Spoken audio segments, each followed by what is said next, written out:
Posed as the vain and mercenary woman she was, the model had lost much of her appeal. At the same time, Gio was, however, uneasily accustomed to the keen interest that his spectacular good looks invariably invoked. He had not a shred of vanity on that score.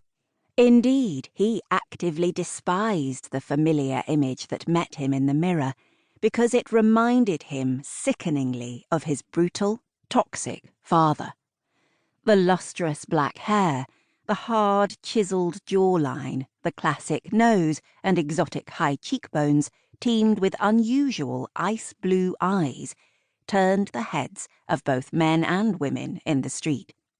That same night at a Manhattan party, when he was literally ringed by a circle of beautiful women vying for his attention, Fabian, one of Gio's friends, rolled his eyes to say, "You have got it made. Any woman you want, whenever, however. I don't think you appreciate just how lucky you are. If I weren't rich and single, I wouldn't be half as appealing," Gio retorted with innate cynicism and an acute sense of boredom.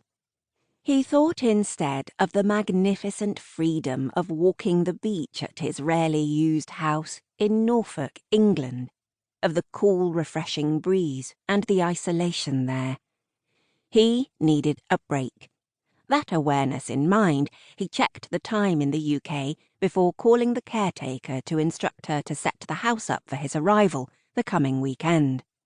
In an anxious tone of apology and audible dismay at his unforeseen request, Miss Jenkins confided that she had broken her ankle and would need to find someone else to ensure that the coastal mansion was prepared for his occupation. Apologizing for the short notice he was giving her, Gio voiced his sympathy and immediately offered a substantial amount of extra cash that the older woman could use to persuade someone trustworthy to take on that necessary task and get it done in time. As always, he mowed down any hint of opposition like a steamroller that simply refused to be redirected.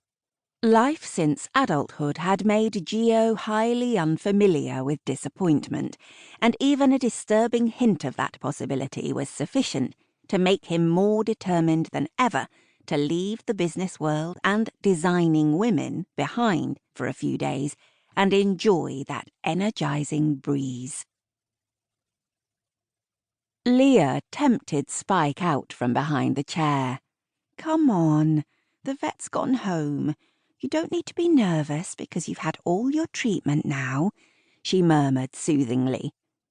A scruffy, three-legged Yorkshire Terrier with an incongruous purple bow on top of his tufty head crept into view.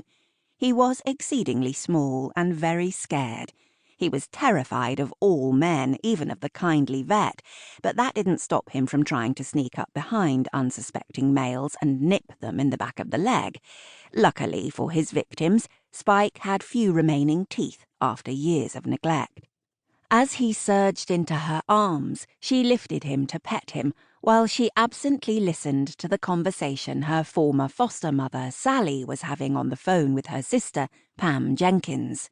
"Absolutely silly money," Sally was proclaiming, her round, good-natured face below her halo of grey curls full of incredulity. "Clearly the man has more money than sense, but Leah can do it, of course she can. A bit of shopping, a bit of cleaning, a few beds to make up. Not a problem, Pam. Will you please stop worrying about it now? Of course the man's not going to sack you just because you broke your ankle." Sally came off the phone. "The gazillionaire is coming." Leah grinned at the announcement, sitting back on her heels, a cascade of glossy dark ringlets framing her oval face, and then tumbling back across her shoulders, her big brown eyes dancing. "So I gathered, and I assume that I'm going to carry out Pam's usual work for her?" "Yes, she's got a shopping list that he forwarded to her. Says it's the usual fancy stuff you'll have to go into town to find." "My goodness, do you realize what this means?"